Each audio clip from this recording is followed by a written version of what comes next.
Sir आपलं नाव सांगा. मी दगडू बाबूराव दिवटे, राहणार बनगाव. सर या निवडणुकीबद्दल काय प्रतिक्रिया आहे आपल्या?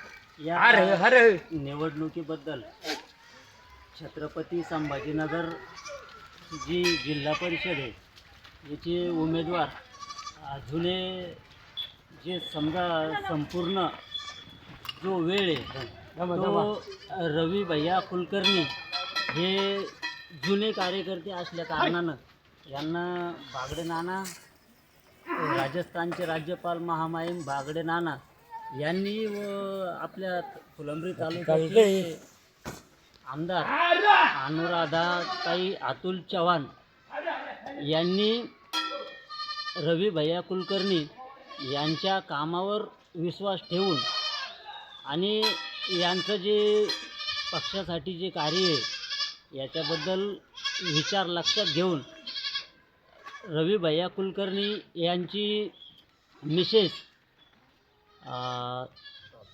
साधनाताई कुलकर्णी करमाड गटातून उमेदवार आहे व वरुड गणाचे जे उमेदवार आहे ते शेखर भैया आगाजीराव दांडगे हे वरुड गणामधून उमेदवारी घेऊन कमळ या चिन्हावर लढत आहे.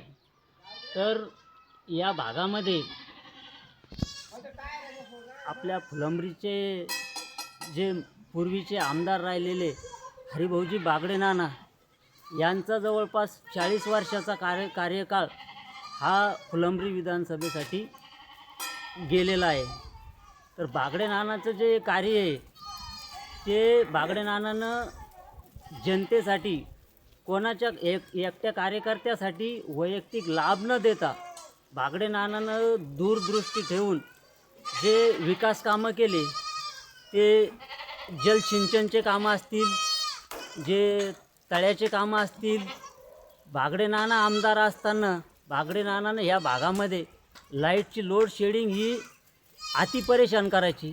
त्यावेळेस बागडे नानांना आम्ही मागणी करून बागडे नानांच्या कानावर टाकल्याच्या नंतर बागडे नानांना काही कमी कालावधीमध्ये भांबार्डाला सबस्टेशन खोलून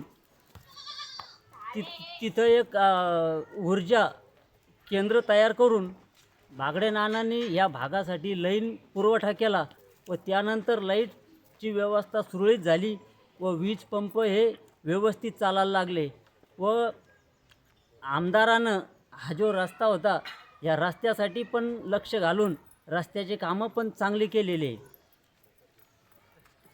ओके. या संपलं का?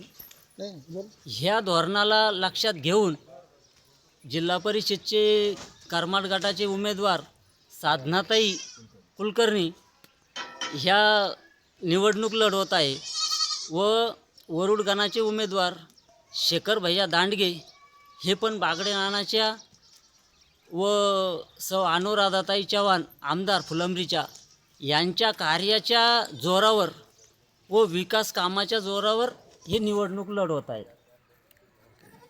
यांची कुणासोबत स्पर्धा आहे असं वाटतं तुम्हाला? यांची स्पर्धा ही काँग्रेसबरोबर. अच्छा. आपल्या एरियामधल्या म्हणजे अशा ज्वलंत समस्या काय असं वाटतं तुम्हाला? आमच्या एरियामध्ये ज्वलंत समस्या आजच्या कंडिशनमध्ये अनुराधाताई चव्हाण व बागडे नाना यांनी माझ्या निदर्शनास असं काही आलं नाही की ही समस्या जनतेची उर्वरित राहिलेली आहे म्हणून. लाडक्या बहिणीविषयी काय बोलायचं तुम्हाला? त्याचा काही या मुद्द्याचा काही फायदा होईल का? लाडक्या बहिणीचं धोरण लक्षात घेता जी लाडकी बहीण ही खरोखरच लाडकी बहीण अशी म्हणून विचार कसा केला मुख्यमंत्र्यांनी याच्याबद्दल मी खूप दिवसापासून विचार करतो की कारण काही लाडक्या बहिणीची चूल ही कशा पद्धतीनं पेटावी ही त्या बहिणीलाच माहिती आहे. काही लाडक्या बहिणीचे पती हे व्यसनाधीन झालेले आहे. या व्यसनाधीन झाल्या कारणानं लाडक्या बहिणींना आपला जो संसाराचा गाडा आहे कशा पद्धतीनं चालावं, मुलाचं शिक्षण करावं की बाजार आणावा या धोरणातून या लाडक्या बहिणींना महिना संपतो किंवा नाही संपत तर त्या 4 दिवसामध्ये त्यांना मॅसेज येतो ह्या आमच्या लाडक्या बहिणीचे आतापर्यंत कुठं बँकेत खाते नव्हते.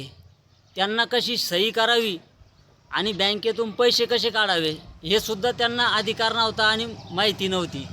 तर या महायुतीच्या सरकारनं यांना इतकी किंमत देऊन टाकली की त्या लाडक्या दाजीपेक्षा लाडकी बहीणच इतकी प्रसिद्ध होऊन गेली की तिच्यावर या देवाभाऊचं इतकं लक्ष लागलं त्या बहिणीवर. ओके, धन्यवाद सर.